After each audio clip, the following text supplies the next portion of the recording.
All right, you're listening to 91.5 WUML Lowell Blues Deluxe, and it's my honor and pleasure to have Mike Griot with me from a band called Blues People. Am I correct?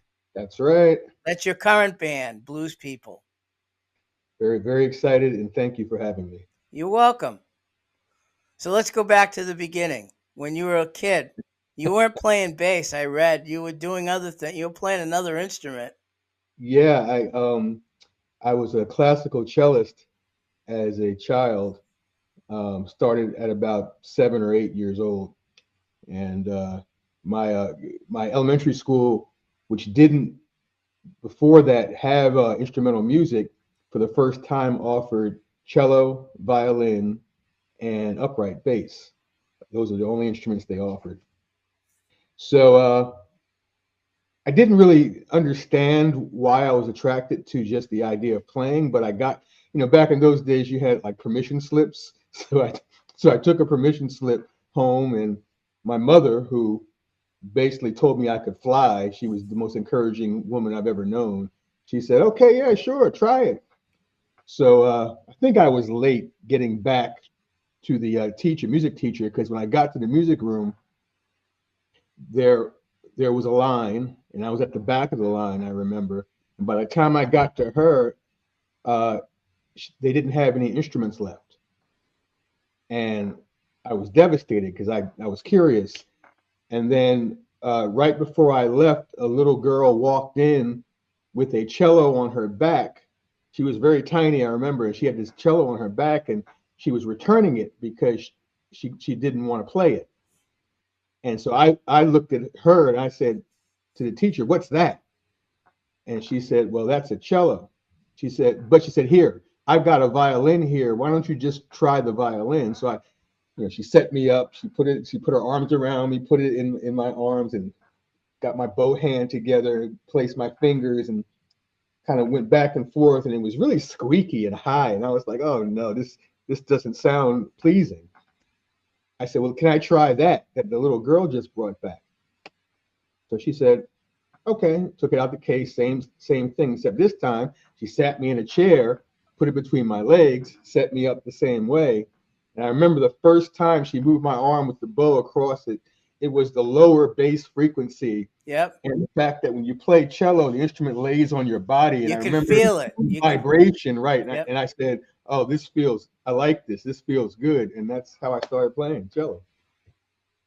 And then when did you convert to bass guitar or guitar? Man, I was probably 14, and I had been listening to the radio like every other little kid, and I was listening to, all sorts of stuff.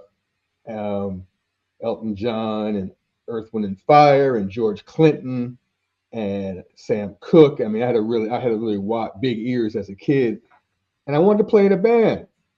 That was it. I wanted girls to look at me because I mean, I had gotten to the point where I was playing in orchestras and starting to travel as a kid in orchestras, but nobody was looking at a you know a 13-year-old black cellist with an afro in New Jersey. I mean, it probably didn't. I probably was the only black kid playing cello in the entire state at the time. I didn't know that, but I wanted to play in a band, so I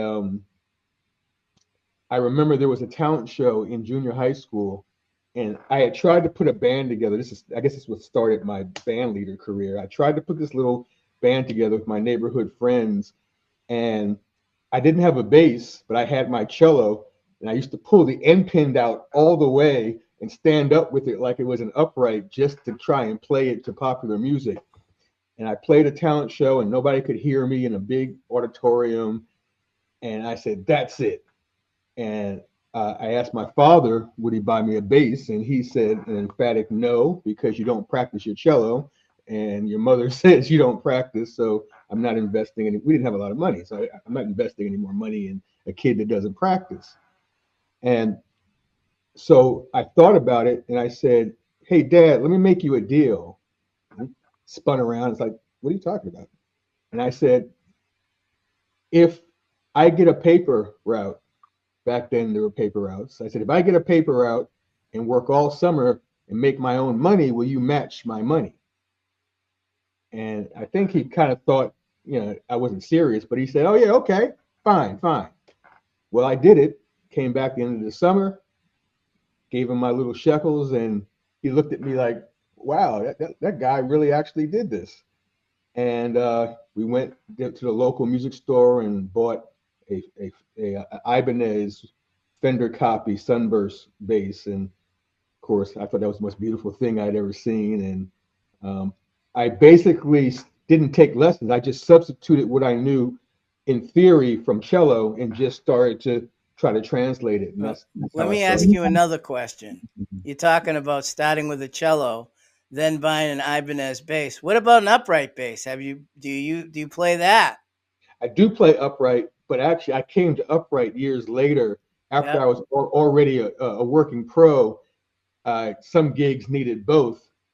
So I started playing upright when I was an adult, much What was later. that? What was that like to convert? You started out the same way with a cello, moved into a more modern bass, and then went back to the original, the actual stand up bass. What Yeah, what was that like for you?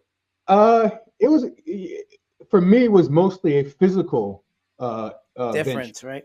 because, yeah, I mean, I understood the music, the musical theory side of it. Like I knew what I was doing. I could read. When you're a cellist, you read from the Yep. beginning. So Yep. I could read and I could understand the movements, the root movements, but it's the physical challenge. I mean, to this day, um, I mean, I make I make a living playing electric bass, and I play upright as needed because it really is a huge physical commitment to play that instrument, Yep. and you have to practice. Well, people don't realize regular bass has frets. The cello, the violin, and the upright bass have no frets. So you have to listen to get the notes that you want.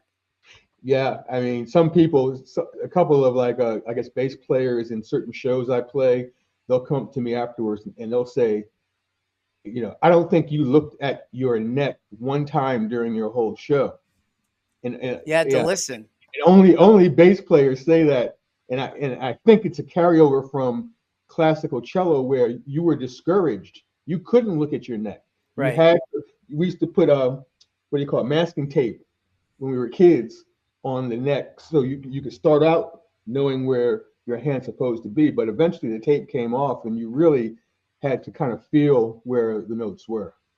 Yeah, And you have to hear too. You have yeah, to you have to be able to hear that note and know where that note is on that fretboard, even though there's no frets.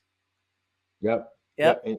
And the intonation is so different at every point on the neck. It takes a while. It definitely takes a while. Do you know how I know that? I used to Hmm. play violin a little bit myself. Then you already know. Yep. You already know. So tell me about the band, the first band you started or were part of. You mean the one when I was a kid? Yeah. Yeah, that we played when I first got my bass. We were playing uh stuff we heard on the radio like most kids. I think there was an artist named Ronnie Dyson, and back in the 60s and 70s. Now that was before my time, but I had a bunch of old records even when I was a little kid. So we played Ronnie Dyson. We played I think it was some early Heat Wave. We played uh, we like whatever was on, the dance music. A lot of Disco. yeah, a lot of R&B. Yep. Uh, so yeah, we were just hungry to play anything. And for some reason, I don't think I ever really wanted to be the leader of anything, but it seemed like by default, every time I was in a situation, I wound up being the leader. And my mother said it was because you're like the most organized guy in the world, which she would be right. She always said that I had this sort of like almost like a business mind when I was a kid. So I think that's why I became like a musical director later on, because I always just seemed to be more comfortable solving problems for the people around me. And I don't know why it was important to me, but I just kind of did it. So how long did that last? that first band that you did, and then how did that what did that morph into after? Well, I had that band, and we moved to another city in New Jersey, and I had another band, and that band was again another neighborhood band, but I was probably around 16 at that time, and that's when I met Kelton from Blues People. Uh, he was 13, and I was 16, and we played in rival bands in Orange, New Jersey, which is a stone's throw outside of New York City in Essex County. And then we had kind of, I guess, graduated to the point where we were doing like high school talent shows and city talent shows and making a little noise. And I think I got my first paid gig, probably was like $20 when I was 16. Somebody in the neighborhood, an older musician, asked me to play. And yeah, so high school kind of was my last, let's say, amateur band experience. And by the time I got to college, I started to kind of really start to jump up a little bit. Become a pro. Yeah. Or Yeah. decided to be a pro. When was that? When did you decide you're a professional musician and not have to work a regular job? I would say that started for me.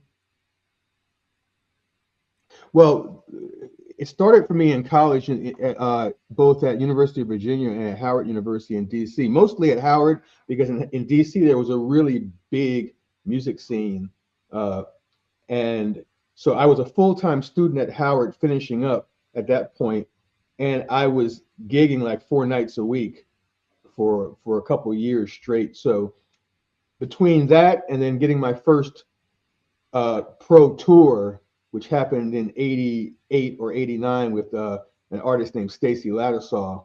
I remember her. That was my first professional tour that I got. So you were in her band for that tour? Yeah, back then they had what was called the Budweiser Superfest tours, and she was part of that, and she had some hits on the radio. So that was a big deal for me, my first one. So when did the blues artist you've come across over the years? When did that begin? What era or year? That actually began in the early '90s. I started touring in other genres of music, and I actually had gotten before the early '90s.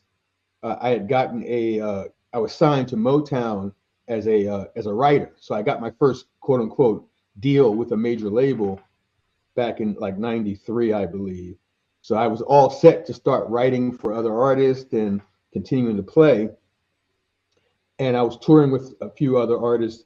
And then a friend of mine from DC, my DC years, called me. He was a guitar player, and he was in my band in DC, and he also played with Stacy. And he said, I got this artist that I'm getting ready to start doing some touring with, and she's going to be doing a lot of the South, and she's signed to a very new agency.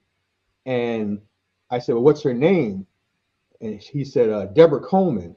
And I said, never heard of her. And he explained, that she was from Tidewater region of Virginia, and this was her first album on a label called Blind Pig. And I was like, Blind Pig? I was like, never heard of it. Now, mind you, I wasn't being disrespectful. I just came from a whole nother world at that point, Yeah. And mostly major label stuff. So I decided to jump on that project. And so Deborah Coleman was really my first touring blues artist that I worked with. She was awesome. Oh my God, was she good?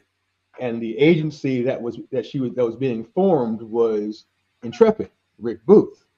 So that's when I met Rick and Deborah while she was signed to Blind Pig under Jerry Del Judas. And that's when I started in the blues world with Deborah Coleman. So were you on any of her records at all? No. No? As a matter of fact, her first record, I was supposed to play on it, and there was a bit of a mix-up, and I wound up not doing that record. But the ironic thing, which I guess we'll talk about later, is that we actually wound up hooking back up on the Blues Caravan years later. So yeah, we're going to talk about Roof and the Blues Caravan shortly. Yeah, that was fun. But yeah, Deborah, Blind Pig is back, right? I saw that, and I think I had a chat with one of the guys over there as they've been trying to get their content up and everything. So yeah, that's cool. They've been around a while. It's good to see them back. Yeah, I've interviewed just about everyone that's on the label right now. They three artists, actually two artists, and the president is in the one band that's signed with them right now, and it's great. They got some great artists already. Nice, nice, nice. Um, so Deborah Coleman, she was great. I loved her records. I was sad when she passed. Yeah, yeah.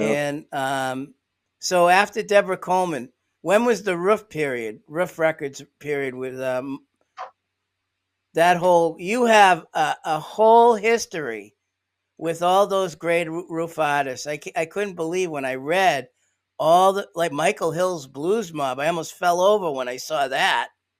Michael Hill, still one of my dear brothers. Um, and I actually give Michael Hill most of the credit for expanding my blues vocabulary. I mean, I played with him uh, basically straight for 20 years, and at the time he was signed to Roof Records. So I think Thomas Roof's plan was to release another Michael Hill's Blues Mob record at the time. And I remember we wound up not releasing a new record on Michael Hill, but during that time, Thomas told me about this new concept he had called the Blues Caravan, and it was basically the old barnstorming template from old school music. And Yep. so uh, uh, he told me who he was targeting to bring on, and it'd be three different acts at that point, three ladies, and uh, we talked about me basically being the musical director, the band leader for the Blues Caravan, because we were a bit in untested waters, and because I had a lot of experience as a band leader by that point, he agreed that having these three very different artists, and in some cases, artists that had already have these separate successful careers on their own, getting them to play a set together and to share the material and to learn the music together, that would take some doing. So it was my job to sort that all out. Wow. So I think I remember the first Blues Caravan was it was it Sue Foley, Candy Kane, and Deborah, or it might have been Anna. I have to go back because I did Yep. a few caravans, but that's basically what brought me into contact and then eventually working and touring and living, because when you're in a tour bus, you're basically living with Yep. your colleagues. So that's how I know and have played with all of these great artists. And you did it for a while. Yeah, I think we launched the Caravan in '05. That was the charter year, and then I did 5, 6, 7, and I think it was an 8. Yeah, it had to be an 8 because I was gigging with them until my mother died in September of 2008. So I remember doing a gig with the Caravan like a month before that, and then I got the terrible news, and that's when I sadly had to jump ship. Wow. So tell me about Candy Cane. What was that like? Wow. Well, Wow is a good word. I mean, larger than life, force of nature, um, huge heart, just massive heart. You know, because I've been kind of a leader for a long time, I'm not quick to indict people in terms of like, certain personality traits, because like maybe for another person, something she might have been, problematic. But I sort of recognize Candy for who she was. And Candy, one of her albums was called Toughest Girl Alive. And that's the way I prefer to think about Candy. That was the toughest girl alive. And when she had a goal, you could not stop Candy.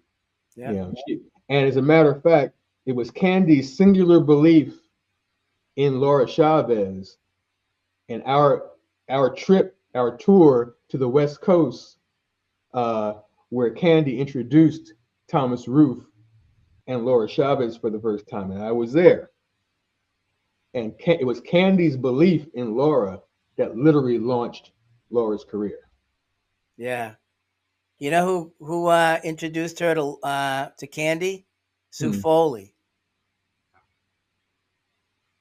So just the connection of all these people that Yeah, you've been part of. Yeah. we were all there. We were all there, and And yeah, and it was. Laura, tell me what that was like the first time you saw you're a bass player. First time you saw Laura let it rip. What did you what did you think? Well, it's kind of funny because the first time I saw her play, I wasn't watching her play. We were playing together. Yep. So by the time we got when Candy basically said Laura's my guitar player, and Laura came out on the Caravan, the next thing we were in rehearsals. So there was no time necessarily to admire Laura. We were actually just starting to play. And I tell you what, you know, when things are not going to be a problem. And Laura's talent is immediate. It's it's certain, and it's very very uh you can hear Laura. Like Hmm. she doesn't do filler riffs, for example, which I always loved about her playing. Everything she plays has intent. Every phrase she does has Yep. intent, and she's not a wanker either. Uh, so we got along. We got along absolutely famously, whether it was on the tour bus or on stage. I never had a moment of anything other than confidence and joy playing with Laura, and she's special. She's special. Yeah, I knew that too when she came and played with Lara Price back in '03 in my studio. It was like, wow, my God. Now you and I have something in common relative to Laura. You have video and audio of that original time you spent with her. I have the only recording, which I did at my studio in New Jersey, of myself, Laura, and Bill McClellan, formerly from Michael Hill's Blues Mob as well. Wow. We did a trio recording of Moanin' for Molasses, just the three of us, power trio. And I recorded it, mixed it, mastered it. Still have it to this day. It's technically unreleased, and one day uh, I think it should be. You should. It is. It is literally 7 or 8 minutes of the three of us, power trio style, balls to the wall. And I mean, and today it sounds like she could have done this yesterday. And Yeah. this was 15 years ago. Yeah, she was like 21 or 22 when she came and played on the show back. I forget when it was. It was July of 2003. I don't know the exact date, but she had a gig here local, a couple gigs here locally Hmm. with Lara Price. And then just shortly after that, her and Lara, for some reason, she left. And uh, she was at Candy Cane not too long after that. Yeah, I mean, I remember that time because I mean, and it made sense because at that point, Laura had her first opportunity to travel the world, Yeah. and the Caravan was the on ramp to everything else. Yeah. So that's exactly what happened. And Candy and Laura were thick as thieves, and we all spent some nice years together out there. Yeah. And then after Candy passed away, I said to myself, "What's Laura going to do?" I knew what was going to happen eventually, and she's playing with everybody now. She's just like you. She's found her niche with all these different people that she gets to play with, and she still gets to travel the world, which you can't beat that. Yeah, yeah. I remember even early on. I think I was sitting in with Thomas in Ruth's office in Lindavera, Germany, and we were talking about Laura, and I remember Thomas saying it would it would be great if she sang, and I said, "What do you mean?" And basically, he was so impressed with her as a player that He wanted the whole thing, and he he wanted didn't. the whole thing. But Laura never professed to sing, Yeah, doesn't want to sing, yeah. and and no slight to Laura at all, but that's how much Thomas wanted to continue, to try to find these Develop her, to develop Laura. Yeah. right?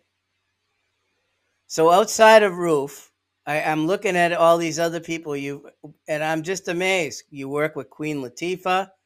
You've worked with Lauryn Hill. What was that like with the two of them? They're completely different. Yeah, they're both from my area, which is North Jersey. So, in a lot of cases, these are people that you kind of run into. Uh, uh, Latifah, uh, we did a couple of studio sessions together. Didn't amount to any final product, but just a wonderful, authentic person Latifah has always been, Yeah. and I'm very glad she should be getting the flowers she's getting now. I think she deserves them. She does.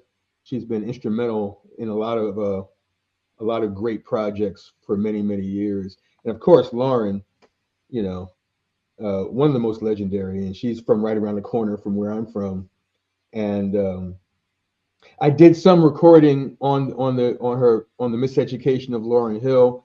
Uh, uh, that didn't make what I did with her didn't make the final cut.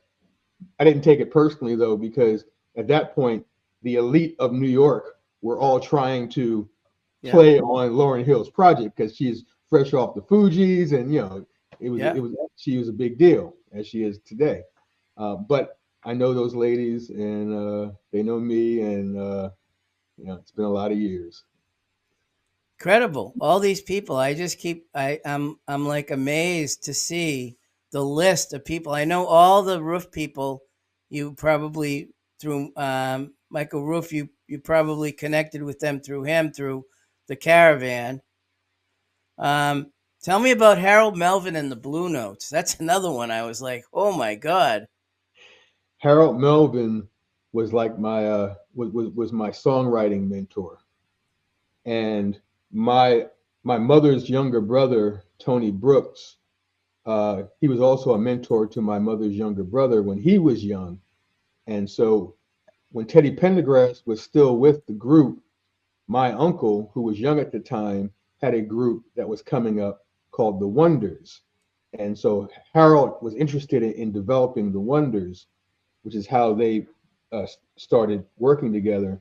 And then years and years later, um, Tony Brooks, my uncle, took me to Philadelphia to meet Harold, and I started. The idea was to continue developing my songwriting skills. And Harold loved some of the early stuff I had written, and we used to go to Philly once every couple of weeks to his basement where his studio was, and he'd work with me. And he was great in terms of just being encouraging and sort of mentoring my natural songwriting instincts. And I will always be grateful. Always be grateful. That's great. Yeah. So your mother passed away, and you had a rough period of time. You had to deal with your dad for a while. When did you get back? You stopped. We had spoken before we started the interview about that, and that you stopped. When did you come back? Well, I have to clarify. So I stopped touring Right. in at that point.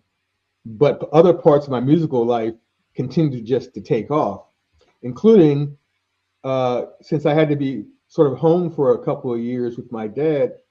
I started a major blues festival, and Yeah, I want to ask you about the two festivals too. yeah, so that became that eventually turned into the largest free blues festival in northern New Jersey, and I did that for a decade, as well as then doing consulting to other festivals, and then I also became a producer and a curator for a performing arts center, and so I was always active, and I was still gigging and as a hired gun in New Your York. mother was right about you, by the way.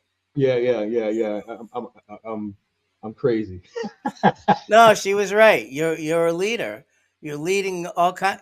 I mean, you things happen in your life, and you start new things. I mean, Yeah. you had the who would have thought of a free blues festival, and you put it together, and still going right now to this day, or no?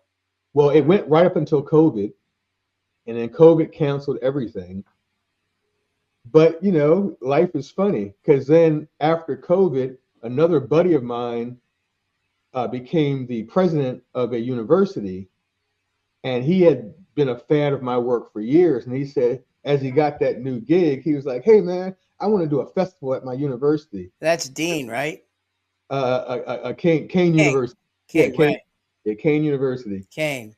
Yeah, and I said, I mean, we were just messing around. I said, "Yeah, yeah, sure, whatever you want to do." And he was serious. So, 2022 became the first year of the Kane University Jazz and Roots Festival, Yeah, that's it. Jazz and Roots Festival. Yep. and that's been so one festival kind of experience transition to another.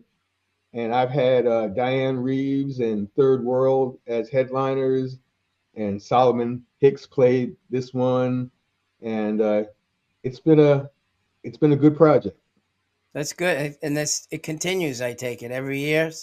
Every year, and I also converted the brand I had built with that first blues festival into the Performing Arts Center, which is called the South Orange Performing Arts Center. And I do now I do a winter blues festival every year there. And this year, coming up in February, I did the first one last year. It was Papa Chubby, Blues People, and Billy Hector. And this February, this is going to be a women theme, and I've got a new artist named Ray Simone. I've got Alexis P. Suter, who just signed to NOLA, my good friend Alexis, and I have Sue Foley, my dear friend from 1,000 years ago, Yep. who's going to headline. Wow. So, so I'm reconnecting the dots again. I've interviewed both of them. Very nice. Both of them are very nice. Mm-hmm. So let's talk about Blues People, your current band, and the IBCs. You went to the IBCs. What was it, last year? And Yep. you were semifinalists. Right. You're Right. competing again this year, coming up in 2025. January 7th. Yeah. Wow. Yeah. That's been good. The North Jersey Blues Society uh, hasn't existed that long. As a matter of fact, our first year was the society's first year. And ironically, the Blues Society before it, called the North Jersey Blues Alliance, I actually created that nonprofit. So Christy Benvenuti, who runs the Blues Society, had called me early on to get some advice on launching a new Blues Society. I had no interest in continuing that at that point. So I'm so happy she took the reins, and she's done a phenomenal job. So yeah, we won the North Jersey Blues Society IBC local blues challenge in 23, and then in January of 24 we went down to Memphis, came in first time semifinals. Then we won again recently for 24, the regional, and we're going back to Memphis this time, hopefully to get to the Orpheum Theater. Let's see. So Yeah. who's in the band with you? So I have my teenage childhood friend Kelton Cooper, who is the main character. He's the lead singer and the guitarist. I've got the great Gene Lake on drums, and I've got Ron Thompson from Queens on organ. Wow. Yeah. And you have a new recording I saw? Yeah, the name of our album is called The Skin I'm In, and it actually was nominated by Blues Blast magazine for Best New Artist Debut Album this year. We're getting a good amount of airplay here and overseas now. Big shout out to Michelle Castiglia, Yeah. and we're also getting some great reviews coming in. Big shout out to Doug Deutsch. Um, and yeah, the momentum is definitely building, and we're really looking forward to Memphis this time. We're really looking forward to it. Yeah, you get two people right there in your back corner there that are really good. I deal with both of them, Michelle and Doug. Yep, yep. And it's like they will tell you, and like nothing's guaranteed, and it's a grind every day just to try Yep. stay relevant and stay on people's minds. But I think the music speaks for itself. So Tell the listening audience what the competition is like when you go down there to Memphis. there are a lot of great players from all over the world. It's about over 100 bands from all over the world and the country who come down once a year. And you have essentially it's like a sports analogy. You have rounds. So you have two quarterfinal rounds, you have a semifinal round, and then you have the finals in the Orpheum Theater, which has about 2,500 seats, more or less. And so it's all single elimination. So if the first round's on Wednesday night and you don't make the cut, you're done for So the week. you got to be on the top of your game the whole week. Every night you have to play like It's your last night. like it's the last time you're going to play. Right. Exactly. People Yeah. don't realize that. Some of the people that have gone down there to compete don't realize how fierce that is. It's not Oh easy. no, it's not a game. But what I will say, which is kind of fun for us, is if you do have that sort of mentality in your normal career anyway, and if you do that in your normal gigs, then IBC won't be a shock to you because Right. it's really just bands who are serious with other bands who are serious, Yeah. and we are serious. We're definitely serious. So we need to get you up to Massachusetts because I have a live studio and I would love to have blues people in after you compete one of these days. You have my email. We need to figure out when you can come and play. I'd love to have you and the guys come. Oh, we would absolutely love that. And as a matter of fact, I'm sure we'll talk because I'm always working in the background and I'm trying to string together next year's schedule already, as most of us are. Uh, so stringing together tours and getting agents and promoters to look at us seriously now that we have some airplay here and abroad and have done some things. So any of you agents or promoters that are listening, we're tour ready, and I think we're making really, really great music that the people seem to dig. So take a shot on Blues People. You won't be sorry. Well, we have a big festival up here called the White Mountain Boogie and Blues Festival every August.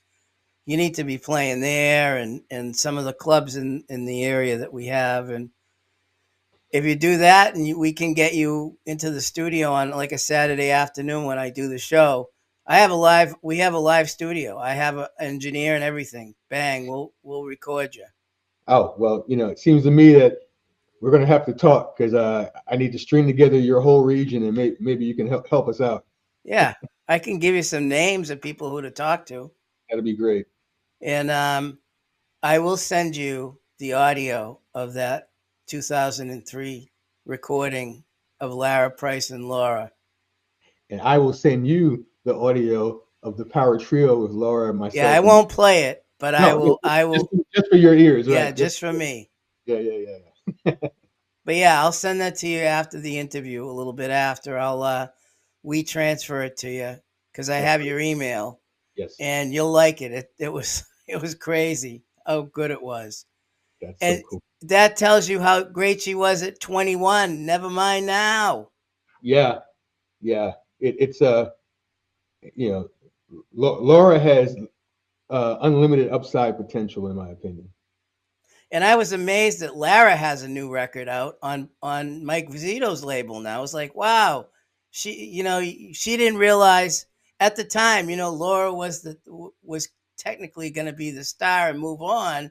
Right. And Lara kept doing her thing and doing her thing, and she was in California with Mike Sturmer on guitar for a while, and I guess she moved to Texas, and look at her now. Yeah, yeah. I mean, a lot. I'm sure you can attest. A lot of this is just who keeps going and who Well, drops out. perseverance. You have to Yep, keep going. You gotta got to keep going. keep doing it. Yeah, yeah, And look at you. Look at what you've done. Incredible. yeah. I'm a musical masochist. But you love it. You can I, tell. and as a matter of fact, I will say that when I'm asked to speak in front of youngsters, I always say there are easier ways to make a living. So if you're going to do this, you better love it. But you got to be in the right place at the right time, too. That's the other thing that people don't understand with musicians. If you're not in the right place at the right time, these opportunities don't come. Right, right. And They don't. you have been in the right place at the right time, and you've seized on those opportunities. But just being grateful. I'm a grateful sort of guy. So yeah, I'm just grateful that I was able to be ready when those opportunities came. So, how do people find out about you, Mike? Well, Website? yeah, you can if you go to. I have both the Blues People website, which I would encourage everyone to go to Blues People NJ, as in New Jersey, bluespeoplenj.com, and that'll give you everything about the Blues People band. And if you go to pwimedia.com, P as in Paul, that's my company, and you'll see not only Blues People but all the other stuff that I'm involved in. That's great. Well, Yeah. Mike, I just want to say thank you for taking some time out of your busy day. And I look forward to talking to you on when you come around the area. And we definitely will get you into the studio like I did with Laura and let you guys let it rip. That'll be great. And play the music and share the music, and and tell me what you think. If you have any favorites from the Blues People album, just text me or I will. email. Yeah, because I'd be curious to see what you like. Send me that too. I don't know if I have it. Send it to Okay, me. I'll Send make that to sure. me along with that one track, and I'll send you the Laura stuff I have. That'll be great. All right. Cool. Thank you, Mike. Thank you, John. Appreciate you the time, and congratulations on everything you've done, and good luck at the IBCs that's coming up. I appreciate it. Thank you so much. All right. Take care. See you. Bye bye.